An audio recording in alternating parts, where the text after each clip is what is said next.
concepteur-développeur fait fonctionner tout ce qui contient de l'électronique ou de l'informatique. C'est lui qui élabore tous les circuits imprimés, les composants programmables ou les logiciels embarqués. Il intervient partout, même dans l'automobile.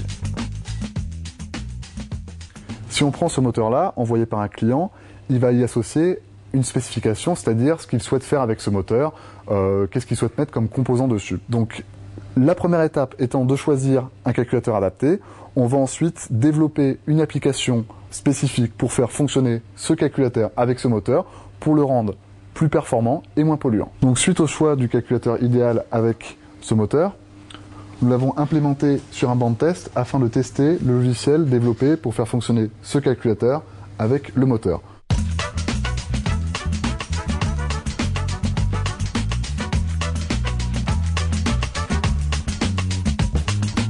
C'est un secteur d'activité où en fait il y a beaucoup d'actions. C'est-à-dire qu'on n'est pas constamment derrière son ordinateur. Développeur, ça ne veut pas dire rester statique derrière sa station de travail. Il faut se déplacer chez le client, il faut effectuer des tests, valider des prototypes. Donc on n'a pas une journée type et c'est cette richesse des différentes activités qui fait qu'on réussit à s'épanouir et à faire un travail techniquement intéressant.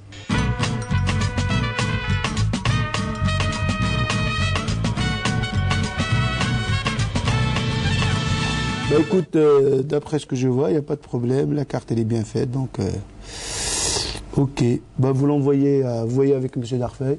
Je pense que pour valider tout ça, et à partir de là, c'est ok, vous l'envoyez. Très bien, merci. Je suis ingénieur de formation. Là aujourd'hui, je suis dirigeant d'une société d'ingénierie spécialisée dans l'électronique embarquée. On travaille sur des produits de dépollution, des produits électroniques, pour réduire la consommation et la pollution dans les véhicules.